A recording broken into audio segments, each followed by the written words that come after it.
Hello, everyone. I am back with a message on fear. Now, I know it's been a while since my last video, and in that last video, I promised to come back with a part 2 about boundaries, but the Lord is saying something different. So we may pick up boundaries later, we may not. I try to move with the Spirit.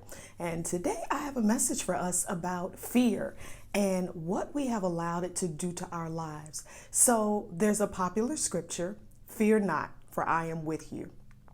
And I think we love to quote that scripture. And what we interpret it as saying is God is telling us not to feel the emotion of fear. And that's not the appropriate interpretation.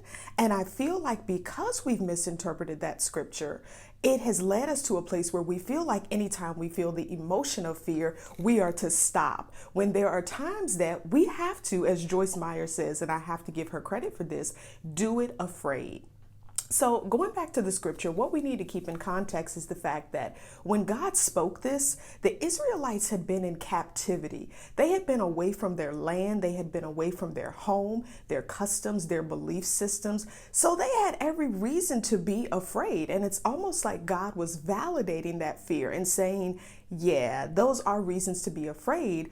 But it's more like take courage, because in spite of all of that, in spite of the changes that you've gone through, I'm here. I'm with you. You don't need to feel the kind of fear that paralyzes you and prevents you from moving forward.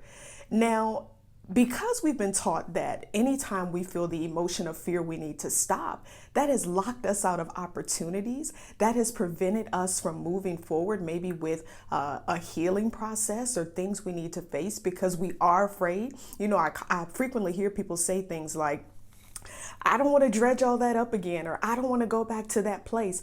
But what if going back to that place means that the way out is through? Like after you go through this and you face these things, you get on the other side of it and there's a brand new life waiting for you.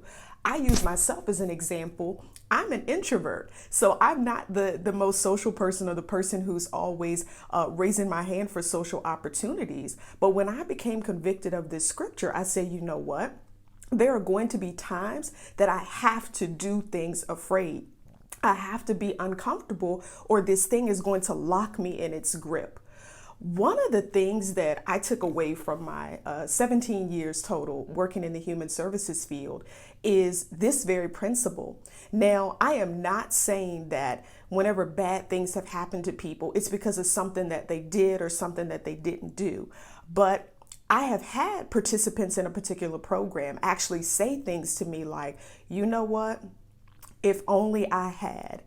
If only I had done this, if only I'd faced that. So they were acknowledging that maybe if they had faced the addiction, even though they were afraid, if they had faced the mental health challenges, even though they were afraid, maybe those things would not have taken their life down a certain path, a certain course. Maybe they would have been more on track to their goals and their vision, and most importantly, God's purpose for their lives.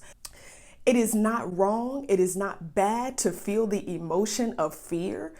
For example, when we have a fight or flight response, that is very healthy. It's a part of our wiring. It's something that we need. And I just want to leave you with the fact that just because you feel fear, that doesn't mean you're not supposed to move forward.